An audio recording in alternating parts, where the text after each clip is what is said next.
Assalamu alaikum students. This is the lecture 2 of this week.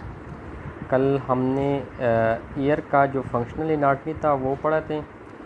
आज हम वो process पढ़ेंगे जिसके थ्रू हम कोई भी साउंड को सेंस करते हैं, उसको सुनते हैं। तो वो जो पाथवे बनते हैं, जो मैकेनिज़्म ऑफ एक्शंस होते हैं, जो सीरीज़ ऑफ इवेंट्स होते हैं, उसको डिस्कस करेंगे। तो ये लेक्चर इसमें पहले पार्ट में हम वो मैकेनिज़्म पढ़ेंगे कि किस तरह जो साउंड वेव्स हैं ये कन्वर्ट होते हैं इनटू द इलेक्ट्रिक पोटेंशियल, और फिर किस तरह वो इलेक्ट्रिक पोटेंशियल ब्रेन तक पहुंचते हैं। ठीक है, और एट द एंड मैंने एक वीडियो भी डाली है जो आप लोगों को हेल्प करेंगे for the better understanding. So let's start it.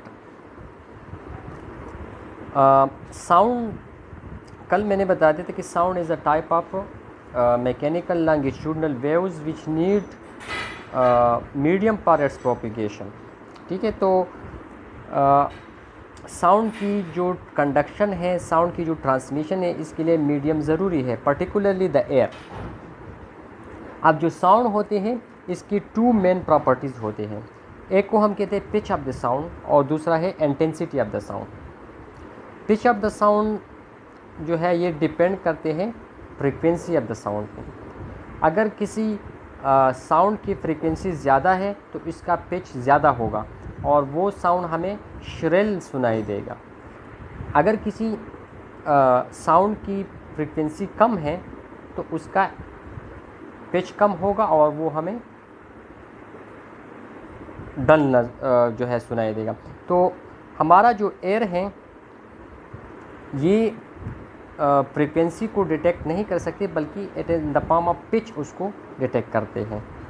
और फ्रीक्वेंसी हम हर्ट्ज़ में रिप्रेजेंट करते हैं। हर्ट्ज़ का मतलब है साइकिल पर सेकंड, कि एक सेकंड में कितनी बार जो हमारा एयर ड्रम है वो वाइब्रेट होते हैं, बैक एंड फोर्थ मोमेंट करते हैं या अप एंड डाउन मोमेंट करते हैं एक सेकंड में, तो उसको हम कहते हैं हर्ट्ज़। तो जो ऑडिबल फ्रीक्वेंसी है, ऑडिबल फ्रीक्वेंसी का मतलब है कि वो फ्रीक्वेंसी जो हमारे एयर डिटेक्ट कर सकते हैं उसको ऑडिबल फ्रीक्वेंसी कहते हैं। तो ऑडिबल की जो मिनिमम फ्रीक्वेंसी है वो 20 है, हर्ट्ज़ है, और मैक्सिमम जो है वो 20,000 है। इस रेंज में अगर साउंड की फ्रीक्वेंसी है तो ये एयर इसको डिटेक्ट कर सकते हैं। अगर 20,000 से ज़्यादा है, ठीक है, तो ये हमारा एयर जो है वो डिटेक्ट नहीं कर सकते और इसको हम कहते हैं अल्ट्रासोनिक साउंड। अगर 20 से कम है तो ये भी एयर डिटेक्ट नहीं कर सकते और इसको हम कहते हैं इंफ्रासोनिक साउंड। तो इंफ्रासोनिक या अल्ट्रासोनिक ये दोनों एयर जो है वो डिटेक्ट नहीं कर सकती, ओनली ऑडिबल फ्रीक्वेंसी जो है उसको डिटेक्ट कर सकते हैं। जो ग्रेटेस्ट सेंसिटिविटी है फॉर द साउंड वो 2000 से लेकर 3000 के दरमियान है। इस फ्रीक्वेंसी वाले साउंड के लिए जो हमारे एयर है वो बहुत ज़्यादा सेंसिटिव है, वो सही तरह से इस साउंड को डिटेक्ट कर सकते हैं। अब इंटेंसिटी या लाउडनेस ऑफ द साउंड ये हम रिप्रेजेंट करते हैं इन अ फॉर्म ऑफ एम्पलीट्यूड।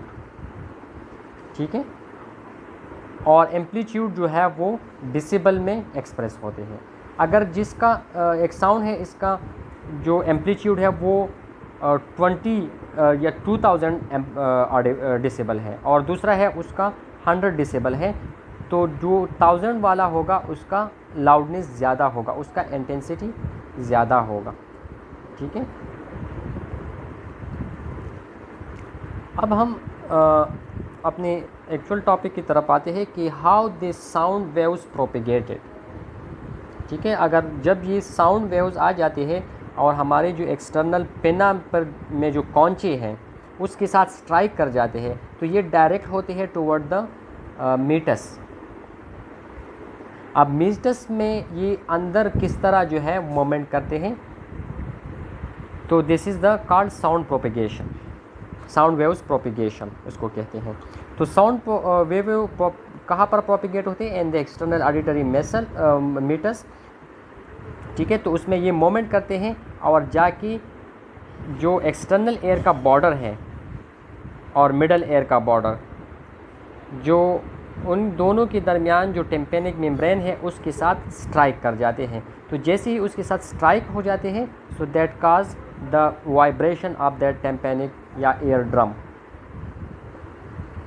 अब वाइब्रेशन क्यों प्रोड्यूस होता है? Due to the pressure changes, क्योंकि एयर जो है कल मैंने बता दिया था कि एस्टिशियन ट्यूब के ज़रिए एयर हमारे एयर और एटमॉस्फेयर में एक्विलिब्रियम में होता है, ठीक है। तो इसका प्रेशर जो है वो भी एक्विलिब्रियम में होता है। लेकिन जैसे साउंड वेव्स आ जाते हैं तो साउंड वेव्स अपने साथ एक्स्ट्रा प्रेशर को लेके आते हैं, और वही एक्स्ट्रा प्रेशर जो है टिम्पैनिक मेम्ब्रेन की एक्सटीरियरली ज़्यादा होते हैं और इंटीरियरली वो कम होते हैं, ठीक है। तो that cause the pressure difference. तो इसी प्रेशर डिफरेंस की वजह से वहाँ पर वाइब्रेशन स्टार्ट हो जाते हैं। अब एक्सटर्नल ऑडिटरी मीटर्स में वैक्स होते हैं, जिसको हम सेरेम्यून्स भी कहते हैं। तो वो वैक्स का फंक्शन क्या है? That waves limit the conduction of waves, क्योंकि वो स्टिकी होते हैं, विस्कस होते हैं, तो वो एक्स्ट्रा जो साउंड वेव्स है उसको एब्जॉर्ब करते हैं और लिमिट करते हैं टुवर्ड द टिम्पैनिक मेम्ब्रेन। तो जैसे ही टिम्पैनिक मेम्ब्रेन वाइब्रेशन होती है, तो ये टिम्पैनिक मेम्ब्रेन, कल हमने पढ़ा था कि tympanic membrane is attach to the ossicles. जो पहला बोन है हैमर के साथ ये अटैच है। तो जैसे ही टिम्पैनिक मेम्ब्रेन वाइब्रेट होगा तो साथ ही हैमर भी वाइब्रेट होगा, इसके बाद एनकस भी वाइब्रेट होगा, और एनकस के बाद स्टेप्स जो है वो भी वाइब्रेट होगी। तो ये सीरीज़ ऑफ वाइब्रेशन जो है वो स्टार्ट हो जाते हैं। अब स्टेप्स जो है ये कनेक्टेड है विद द कॉक्लिया, और कॉक्लिया में हम कल हमने 3 कंपार्टमेंट्स पढ़े थे। इसमें जो 2 कंपार्टमेंट थे, उस 2 कंपार्टमेंट में हमारे पास फ्लूइड मौजूद थे, ठीक है। तो जैसे ही स्टेप्स मोमेंट करते हैं तो वो कॉक्लिया की जो के अंदर जो फ्लूइड है पेरिलिम्फ, उसी पेरिलिम्फ में को भी वाइब्रेशन प्रोवाइड करते हैं, उसमें भी चेंजेस करवाते हैं, ठीक है। तो वहाँ पर भी वेव्स बनती हैं और ये फ्लूइड जो है मोमेंट स्टार्ट कर देते हैं। तो जैसे फ्लूइड फ्लो करते हैं तो हमारे पास जो वेस्टिबुलर मेम्ब्रेन है इसके साथ स्ट्राइक कर जाते हैं। इसकी मिसाल इस तरह है कि अगर एक आप पानी में कोई पत्थर डाल लें, ठीक है, तो उस पत्थर की वजह से जो वेव्स बनती है तो वो वेव्स जो है पेरिफ्रीज की तरफ मोमेंट करते हैं, और जो पोर्ट जिसमें वाटर मौजूद होते हैं उस पोर्ट की जो किनारे होते हैं उसके साथ स्ट्राइक करते हैं। तो इसी तरह यहाँ पर पेरिलिम्फ में जो moment due to the vibration of the ossicles होते हैं वो वेव्स ट्रेवल करते हैं और एट द एंड वो स्ट्राइक कर जाते हैं विद द वेस्टिबुलर मेम्ब्रेन। अच्छा, जो पेरिलिम्फ है वो इनसाइड द एयर वो एम्पिडेंस भी साउंड वेव्स को प्रोवाइड। एम्पिडेंस किसे कहते हैं? The resistance to the transmission of the sound. जो साउंड वेव्स के ट्रांसमिशन है उसको रेजिस्टेंस भी प्रोवाइड करते हैं, ठीक है, ड्यू टू द इनर्शिया, क्योंकि उसका अपना इनर्शिया होता है, अपना स्टेट ऑफ रेस्ट होता है। तो उस स्टेट ऑफ रेस्ट के डिस्टर्ब होने की वजह से वो क्या शो करते हैं? रेजिस्टेंस शो करते हैं या एम्पिडेंस शो करते हैं।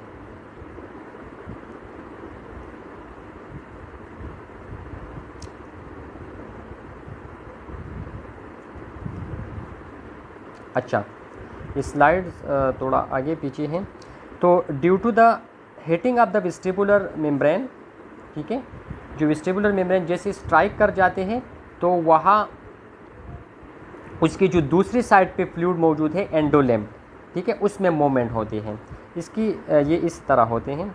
This is the vestibular membrane, ठीक है, और यहाँ पर हमारे पास पेरिलिम्फ है और ये है एंडोलिम्फ। तो जैसे ही वेव्स इससे पास आउट होते हैं, ठीक है, तो इसमें वो वेव्स प्रोड्यूस करते हैं और वो वेव्स आकर यहाँ पर स्ट्राइक कर जाते हैं। तो वेस्टिबुलर मेम्ब्रेन जो है वो मोमेंट उसमें होते हैं। तो वेस्टिबुलर मेम्ब्रेन की मोमेंट की वजह से उसकी जो दूसरी साइड पे एंडोलिम्फ मौजूद है उसमें भी वेव्स या मोमेंट जो है वो स्टार्ट हो जाते हैं। ठीक है। तो एंडोलिम्ब की दूसरी साइड पे हमारे पास क्या है, बेसिलर मेम्ब्रेन है। तो जैसे ही ये बेसिलर मोमेंट करते हैं एंडोलिम्ब, तो ये बेसिलर मेम्ब्रेन की बल्जिंग करते हैं, ठीक है, उसकी एक पोर्शन को वो बाहर की तरफ प्रोट्रूड करते हैं, due to which the elastic tension increase, क्योंकि मेम्ब्रेन के ऊपर जब प्रेशर आ जाते हैं, जब वो प्रोट्रूड होते हैं, तो उसमें जो टेंशन होते हैं वो ज़्यादा होते हैं, ठीक है। तो उसी टेंशन की वजह से, इस बल्जिंग या टेंशन की वजह से क्या होते हैं, वहाँ पर एक नया वेव प्रोड्यूस होते हैं जो कि बेसिलर मेम्ब्रेन में फ्लो करते हैं, ठीक है, जस्ट लाइक आर्टीरियल पल्स, इस तरह के वो मोमेंट करते हैं, ठीक है, अलोंग द बेसिलर मेम्ब्रेन। और इस न्यू वेव जो कि बेसिलर मेम्ब्रेन में मोमेंट करेगी, इसको हम कहते हैं ट्रैवलिंग वेव, ठीक है। यहाँ पर डायग्राम में आप लोग देख लें कि दिस इज़ द स्टेप्स, ठीक है, जो कि हमारे पास वेस्टिबुलर मेम्ब्रेन के साथ जब स्ट्राइक कर जाते हैं, तो उसी वेस्टिबुलर मेम्ब्रेन में क्या होते हैं, वेव्स प्रोड्यूस होते हैं, और ये वेव्स जो है ये फिर मोमेंट करते हैं, ठीक है, बेसिलर मेम्ब्रेन के अंदर। ये आप लोग देखते हैं बेसिलर मेम्ब्रेन के अंदर in a form of arterial pulse, like इस तरह पहले ये होता है, फिर आगे ये ट्रांसमिट होते हैं, एंड एट द एंड ये मोमेंट करते हैं, आगे ट्रांसमिट होते हैं। तो इसलिए हम इसको ट्रैवलिंग वेव कहते हैं।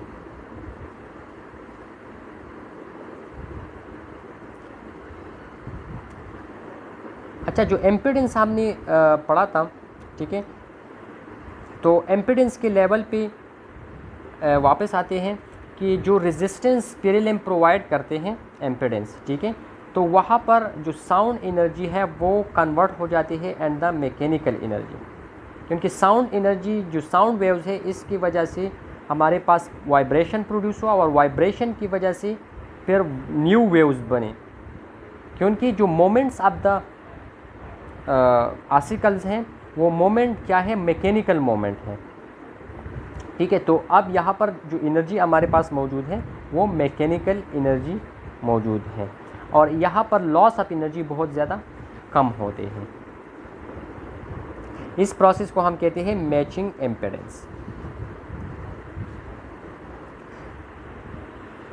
तकरीबन 40% of the sound energy is transmitted by the tympanic membrane to the cochlear fluid, ठीक है, और जो रिमेनिंग 60% हैं वो ट्रांसमिट करते होते हैं थ्रू द ऑसिकल्स, ठीक है। तो most of the energy is transmitted by the ossicle, not the tympanic membrane, क्योंकि जो ऑसिकल्स का फोर्स है वाइब्रेशन की वजह से जो इसमें फोर्स प्रोड्यूस होते हैं वो 17 to 22 time greater than the force of the tympanic membrane. Tympanic membrane की वजह से उसका फोर्स ज़्यादा होते हैं, तो इसलिए वो ज़्यादा से ज़्यादा एनर्जी को ट्रांसमिट करते हैं आगे। अच्छा, तो जो ट्रैवलिंग वेव हमने पढ़ा था कि ट्रैवलिंग वेव प्रोड्यूस होता है, क्योंकि जो कि बेसिलर मेम्ब्रेन के अंदर मोमेंट करते हैं। तो इनिशियली ये ट्रैवलिंग वेव वीक होता है, और जैसे ही ये बेसिलर मेम्ब्रेन के अंदर मोमेंट करते हैं तो इसका ये become stronger and more stronger. जैसे मोमेंट करते हैं तो इसकी जो इंटेंसिटी है वो स्ट्रांग होते जाते हैं, और एक ख़ास पॉइंट पे इसका एनर्जी इसका स्ट्रेंथ है वो पीक लेवल पे होता है, और उस पीक लेवल को हम कहते हैं रेजोनेंस पॉइंट। यानी इस तरह ये इंक्रीज़ होते हैं, ठीक है, और एक ख़ास पोर्शन पे जाकर ये पीक लेवल पे होता है। तो ये जो पीक लेवल हमारे पास होते हैं इसको हम क्या कहते हैं, रेजोनेंस पॉइंट। इस रेजोनेंस पॉइंट पे इसका जो कि आगे इसका जो स्ट्रेंथ होते हैं वो ज़्यादा नहीं होते, इस पर स्टॉप हो जाते हैं, उसमें फिर इंक्रीज़ नहीं होते, ठीक है। और वेव जो है वो भी आगे मोमेंट नहीं करते, बल्कि back and fourth moment start कर लेते हैं, इस तरह। ठीक हो गया। ये हमारे पास रेजोनेंस पॉइंट तक पहुंच गया। तो इस पोर्शन पे ये फिर इसी तरह बैक एंड फोर्थ मोमेंट जो है वो स्टार्ट कर लेते हैं। आगे ये ट्रांसमिट नहीं होता क्योंकि ये इसकी जो स्ट्रेंथ है वो यहाँ पर स्टॉप हो जाते हैं। तो इसी लेवल पे जब ये बैक एंड फोर्थ मोमेंट को स्टार्ट कर लेते हैं तो यहाँ पर जो हमारे पास स्ट्रक्चर मौजूद होते हैं, rods of the Corti, hair cell, lamina, reticularis, ठीक है, ये 4 स्ट्रक्चर जो है ये एज अ यूनिट हमारे पास मोमेंट करते हैं, एक सिंगल यूनिट की तरह, यानी साइमल्टेनियसली इसमें फिर back and fourth moment of the travelling wave की वजह से मोमेंट इसमें स्टार्ट हो जाते हैं। इसमें हेयर सेल में हमारे पास स्टीरियोसीलिया होता है, तो एक्चुअली वो मोमेंट उसमें भी प्रोड्यूस होता है स्टीरियोसीलिया में।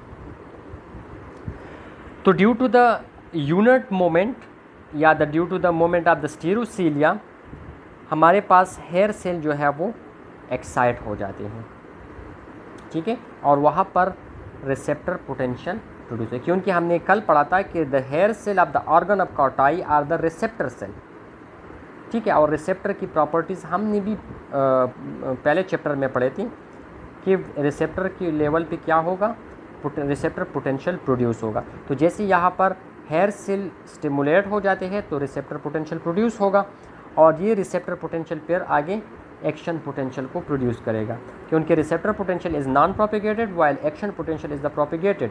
तो एक्शन पोटेंशियल फिर आगे प्रोपिगेट होगा एंड द ऑडिटरी नर्व और ब्रेन तक पहुंचेगा, ठीक है। ये हम बाद में डिस्कस करेंगे कि ब्रेन तक ये किस तरह पहुंचते हैं। अब जो पोटेंशियल हमने पढ़ा रिसेप्टर पोटेंशियल, या ये हमारे पास 3 किस्म की कंडक्शन होती है साउंड वेव्स की, ठीक है, कि किस तरह वो कंडक्ट होते हैं, किन फॉर्म्स में होते हैं। तो 3 फॉर्म्स में ये होते हैं। साउंड ट्रांसडक्शन किसे कहते हैं? The sensory transduction and the hair cell sensory transduction mean conversion of the sound energy into the electrical energy. जो साउंड एनर्जी इलेक्ट्रिकल एनर्जी में कन्वर्ट होते हैं, कहाँ पर? Hair cell of organ of Corti, ठीक है। तो वो 3 फॉर्म्स में होते हैं, 3 तरह की करंट में जी कन्वर्ट होते हैं। एक को हम कहते हैं रिसेप्टर पोटेंशियल और कॉक्लियर माइक्रोफोनिक पोटेंशियल, जो कि रिसेप्टर के लेवल पे होता है, ठीक है। एक होता है एंडोकॉक्लियर पोटेंशियल या एंडोलिम्फेटिक पोटेंशियल, और तीसरा है action potential in the auditory nerve fibre. ये 3 तरह की पोटेंशियल है जो कि साउंड वेव से बनते हैं। तो जब एक form of the energy convert होते हैं दूसरी फॉर्म ऑफ द एनर्जी, तो इसको हम ट्रांसडक्शन कहते हैं, ठीक है। तो यहाँ पर साउंड एनर्जी जो है वो कन्वर्ट होते हैं इनटू द इलेक्ट्रिक पोटेंशियल 3 तरीक़ों में। जो पहला है रिसेप्टर पोटेंशियल, ये तो हम बार बार हमने डिस्कस किया, this is the mild depolarization, ठीक है।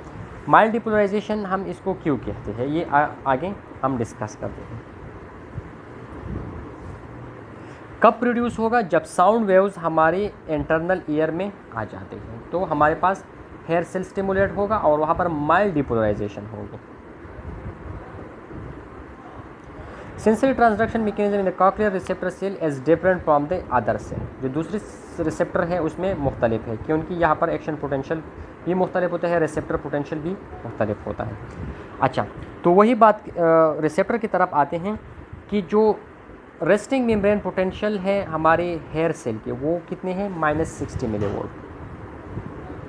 तो जैसे ही साउंड वेव्स एंटर हो जाते हैं और हेयर सेल स्टिमुलेट हो जाते हैं, ठीक है, तो हमारे पास suppose this is the hair cell, ठीक है। तो जैसे ही ये साउंड वेव्स ये इसको स्टिमुलेट करते हैं तो यहाँ पर पोटाशियम चैनल ओपन होता है, ओनली पोटाशियम, और पोटाशियम चैनल जो है ओपन होने के बाद जो पोटाशियम आयंस हैं वो इनसाइड द मेम्ब्रेन स्टार्ट हो जाते हैं। अब पहले आपके साथ पोटेंशियल था -60, अब पॉजिटिव आयन जो है वो अंदर आ रहे हैं, कोई बाहर नहीं जाती, ओनली पॉजिटिव चार्ज जो है वो एंटर होते हैं इनटू द मेम्ब्रेन। तो ये -60 बढ़ते हैं, इंक्रीज होते हैं, and it is reach to the 50, यानी ओनली 10 मिलीवोल्ट इसमें इंक्रीज़ आते हैं। तो क्योंकि ये जो डिफरेंस है ये बहुत ज़्यादा कम है, ओनली 10 मिलीवोल्ट, तो इसी बिना पर हम इसको माइल्ड डिपोलराइजेशन कहते हैं। और ये डिपोलराइजेशन, ये जो पोटेंशियल बना, जो रिसेप्टर पोटेंशियल, ये नॉन प्रोपिगेटिव है, ये आगे ट्रांसमिट नहीं होगा। अब ये अगर ट्रांसमिट नहीं होता तो ब्रेन तक बात किस तरह पहुंचते हैं, ठीक है। तो जैसे ही ये रिसेप्टर पोटेंशियल प्रोड्यूस होता है हेयर सेल में, तो वो क्या करते हैं, इसके रिस्पांस में न्यूरोट्रांसमीटर रिलीज होते हैं, जो कि एक्चुअली हमारे पास एक्शन पोटेंशियल को प्रोड्यूस करेगा। और यहाँ पर हमारे पास न्यूरोट्रांसमीटर है ग्लूटामेट। तो जैसे ही ग्लूटामेट रिलीज होगा and response to the receptor potential, तो आगे फिर एक्शन पोटेंशियल प्रोड्यूस होगा। जब साउंड ख़त्म हो जाते हैं तो फिर ये हेयर सेल वापस रीपोलराइज होते हैं, जिसको हम कहते हैं हाइपर पोलराइजेशन। तो हाइपर पोलराइजेशन के दौरान जो पॉजिटिव कैल्शियम आयन है वो बाहर निकलेंगे। तो अगर एक जगह से पॉजिटिव चार्ज बाहर की तरफ आती है तो वहाँ पर इलेक्ट्रोनेगेटिविटी ज़्यादा होंगे, तो ये वापस अपने रेस्टिंग मेम्ब्रेन की तरफ आ जाते हैं। अब यहाँ पर जो इनर सेल हेयर सेल है, जो 10 टाइप ऑफ हेयर सेल हमने पढ़े, उसमें जो इनर हेयर सेल है वो रिस्पॉन्सिबल है फॉर द साउंड ट्रांसडक्शन। किस तरह साउंड ट्रांसडक्शन करते हैं, क्योंकि ये हमारे पास एक्शन पोटेंशियल को जनरेट करते हैं। और आउटर हेयर सेल जो है वो हमारे पास हाइपर पोलराइजेशन और डीपोलराइजेशन में हेल्प करते हैं। अगर वो शॉर्ट होते हैं यानी कॉन्ट्रैक्ट होते हैं तो डीपोलराइजेशन होगा, अगर वो रिलैक्स होते हैं, एक्सटेंड होते हैं, तो हाइपर पोलराइजेशन होगा। तो इसी बिना पे आउटर हेयर सेल को हम कॉक्लियर एम्पलीफायर भी कहते हैं। अब दूसरी टाइप की तरफ आते हैं, एंडोकॉक्लियर पोटेंशियल। तो this is the potential produced due to the moment of the fluid, ठीक है। जो फ्लूइड हमारे पास कॉक्लिया में हेयर सेल के बाहर होते हैं, उसी की मोमेंट की वजह से जो पोटेंशियल प्रोड्यूस होता है, इसको हम कहते हैं इलेक्ट्रोकॉक्लियर पोटेंशियल। अब ये फ्लूइड क्या है, एंडोलेम और पेरिलेम है, ठीक है, जो कि हमारे पास एक्स्ट्रा सेलुलर फ्लूइड है बेसिकली, लेकिन इसकी कंपोजिशन थोड़ा डिफरेंट है। पेरिलेम जो है वो हमारे पास, इसमें सोडियम की कंसंट्रेशन ज़्यादा होते हैं जबकि पोटाशियम की कंसंट्रेशन कम होते हैं। और एंडोलेम में पोटाशियम ज़्यादा होते हैं जबकि सोडियम कम होते हैं। इसीलिए हम कहते हैं कि जब रिसेप्टर पोटेंशियल प्रोड्यूस होते हैं तो बाहर एंडोलेम से पोटाशियम आएंगे, नॉट फ्रॉम द पेरिलेम, ठीक है। एंडोलेम से पोटाशियम आएंगे इनसाइड द मेम्ब्रेन और वो वहाँ पर रिसेप्टर पोटेंशियल होगा, पेरिलेम से नहीं आएंगे। और तीसरा जो टाइप है वो हमारे पास एक्शन पोटेंशियल है। वो कब प्रोड्यूस होगा, जब हमारे पास जो हेयर सेल है वो ग्लूटामेट को रिलीज़ करते हैं। तो एक्शन पोटेंशियल हमारे पास ऑडिटरी नर्व में प्रोड्यूस होगा by the receptor potential. It obeys all or none law, जो कि ऑलरेडी हमने डिस्कस किया, ऑल आर नॉन लॉ उसको ओबे करते हैं और इसका प्रॉपर थ्रेशोल्ड एंड रेफ्रैक्टरी पीरियड होता है, जो कि ये ऑलरेडी ये चीज़ें डिस्कस होती है, तो हम इस पर टाइम ज़ाया नहीं करते। जैसे ही साउंड क्लिक करके आ जाते हैं तो हमारे पास एक्शन पोटेंशियल प्रोड्यूस होता है। अब ये जो एक्शन पोटेंशियल है ये हमारे पास 3 स्पाइक्स में होगा, 1 2 3। ये एक क्लिक अप साउंड के लिए प्रोड्यूस, जिसका इंटेंसिटी जो है वो न ज़्यादा हो न कम हो, यानी मॉडरेट हो, जो ऑडिबल हो साउंड है वो हो। तो ये 3 स्पाइक होगी, इसको हम कहते हैं N1 N2 एंड N3, ठीक है। ये सिंक्रोनाइज होगा। अब अगर फ्रीक्वेंसी ज़्यादा है यानी ऑडिबल रेंज से आउट है, तो ये इसका जो सिंक्रोनाइजेशन है, जिस तरह मैंने ये 3 स्पाइक्स यहाँ पर ड्रॉ की, तो ये सिंक्रोनाइजेशन लॉस हो जाएंगी, ठीक है। और फिर उसमें हमारे पास जो साउंड की स्पाइक बनेगा वो जस्ट सिंगल स्पाइक होगा इस तरह, उसमें N1 N2 N3 नहीं होगा, डिसिंक्रोनी होगी उसमें। तो इसलिए हमको जो बहुत लाउड साउंड होते हैं वो हमको सही सुनाई नहीं देता, क्योंकि उसमें डिस्क्रोनी होता है, सिंक्रोनाइजेशन लॉस होते हैं। अब टाइम कितना लगता है रिसेप्टर पोटेंशियल से इलेक्ट्रिक एक्शन पोटेंशियल बनने में? तो हमारे पास 0.1 से 1 मिली सेकंड तक टाइम इसमें लगता है। इसी दौरान जो ग्लूटामेट है वो रिलीज़ होता है और जाकर एक्शन पोटेंशियल प्रोड्यूस करता है। तो this is the time period.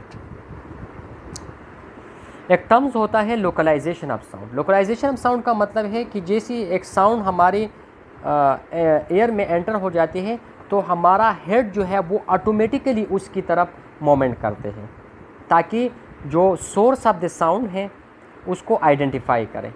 तो इस प्रोसेस को कहते हैं लोकलाइजेशन ऑफ द साउंड।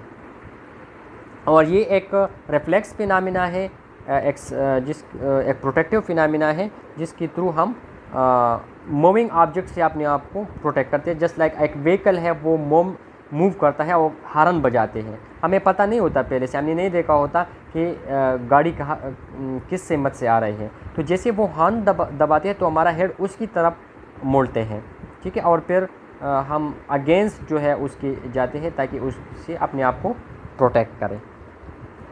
तो लोकलाइजेशन जो है ये कंट्रोल होते हैं सेरेब्रल कॉर्टेक्स और मीडियल जिनिकुलेट बॉडी से। ये आगे हम डिस्कस कर लेते हैं। अच्छा, तो this is all about the first portion कि how we hear a sound, ठीक है, किस तरह वो कन्वर्ट होते हैं। तो मैं एक बार फिर जो है यहाँ पर समराइज़ करता हूँ कि जैसे ही साउंड वेव्स हमारे एक्सटर्नल ऑडिटरी मीटर्स में ट्रैवल करते हैं तो वो जाके टेम्पेनिक मेम्ब्रेन के साथ स्ट्राइक कर जाते हैं, तो वहाँ पर प्रेशर चेंजेस होते हैं जिसकी वजह से वो वाइब्रेशन स्टार्ट हो जाते हैं। क्योंकि टेम्पेनिक मेम्ब्रेन जो है ऑसिकल के साथ कनेक्टेड है तो ऑसिकल में भी ये मोमेंट प्रोवाइड करेंगे। और जो लास्ट ऑसिकल है स्टेप्स वो कनेक्टेड है विद द कॉक्लिया, और कॉक्लिया की जो पेरिलिम्फ है उसके साथ ये अटैच है। तो ये इसकी मोमेंट की वजह से पेरिलिम्फ में भी वेव्स बनेंगे और वो वेव्स जाकर वेस्टिबुलर मेम्ब्रेन के साथ स्ट्राइक कर जाते हैं। तो वेस्टिबुलर मेम्ब्रेन के बाद जो हमारे पास एंडोलिम्फ होते हैं उसमें भी वेव बनते हैं, और वो वेव भी जो हमारा बेसिलर मेम्ब्रेन होता है उसमें मोमेंट करते हैं, जिसको हम कहते हैं ट्रैवलिंग वेव। जब वो ट्रैवलिंग वेव एक स्पेसिफिक पोजीशन पे पहुंच जाती है तो उसकी स्ट्रेंथ फिर इंक्रीज़ नहीं होती, और इस स्पेसिफिक पॉइंट को हम कहते हैं रेजोनेंस पॉइंट। तो इस रेजोनेंस पॉइंट पे फिर वो ट्रैवल नहीं करते बल्कि बैक एंड फोर्थ मोमेंट जो है वो स्टार्ट कर लेते हैं, ठीक है। तो बैक एंड फोर्थ मोमेंट की वजह से जो यूनिट होता है hair cell along with other structure जो स्टीरियोसिलिया है वो मोमेंट प्रोवाइड करते हैं, and there the one form of the energy convert the into the next form which is called sound transduction. तो साउंड ट्रांसडक्शन किस तरह होगी कि साउंड एनर्जी कन्वर्ट होगा इलेक्ट्रिक एनर्जी में। अब इलेक्ट्रिक एनर्जी तीन तरह की होगी, एक रिसेप्टर के लेवल पे होगा जिसको हम रिसेप्टर पोटेंशियल कहते हैं, दूसरा फ्लूइड के लेवल पे होगा जिसको हम सेकंड पार्ट जो है लिम्फेटिक पोटेंशियल कहते हैं, या लिम्फोकॉक्लियर पोटेंशियल उसको होते हैं, और जो तीसरा हो हमारे पास है वो एक्शन पोटेंशियल जो कि प्रोपेगेटेड है होते हैं। जैसे रिसेप्टर पोटेंशियल बन जाते हैं so the receptor potential cause the release of the neurotransmitter and that neurotransmitter produce action potential in the auditory nerve fibre. अब आगे हम ये डिस्कस कर लेते हैं कि किस तरह ये action potential auditory nerve fibre में कंडक्ट होते हैं और ब्रेन तक पहुंचते हैं। तो ये जो पाथ फॉलो करेंगे इसको हम कहते हैं ऑडिटरी पाथवे। अच्छा, तो एक्शन पोटेंशियल जैसे ही हेयर सेल में प्रोड्यूस होते हैं तो हेयर सेल हमारे पास दो तरह के नर्व्स उसमें होते हैं, एक अपेरेंट नर्व होते हैं और एक एपेरेंट नर्व होते हैं। तो यहाँ पर साउंड को सेंसेशन है तो ये ऑब्वियसली ये अपेरेंट नर्व जो है उसको ट्रांसमिट करेंगे। तो अब अपेरेंट नर्व हमारे पास जो यहाँ पर मौजूद होते हैं इसको हम कहते हैं ऑडिटरी नर्व, जो कि cranial nerve number 8 cranial nerve number 8 कौन सा है? वेस्टिबुलो कॉक्लियर, वो वेस्टिबुलो कॉक्लियर की ब्रांच है ऑडिटरी नर्व, ठीक है।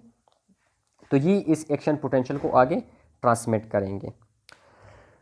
जो पाथवे है ऑडिटरी पाथवे, ये मेनली हमारे पास कौन कौन सी एरिया से गुजरती है ब्रेन में? तो ये हाइंड ब्रेन से गुजरेंगी, हाइंड ब्रेन की मेडोला पार्ट से, मिड ब्रेन और जो थैलेमिक रीजन है उससे ये पास आउट होंगे। अब ये जो पास आउट ये होंगे nerve fibre along with from a specific area, तो ये या तो क्रॉस होगा या अनक्रॉस। क्रॉस का मतलब ये है कि ये जिस साइड से ओरिजिनेट होते हैं तो ये वो साइड छोड़ करके अपोजिट साइड पे चले जाते हैं। फॉर एग्जांपल यहाँ से एक नर्व एराइज हो चुका है, ठीक है, राइट साइड से, तो ये मिड लाइन को क्रॉस करके लेफ्ट साइड की तरफ आएंगे, तो इसको हम कहते हैं क्रॉस्ड।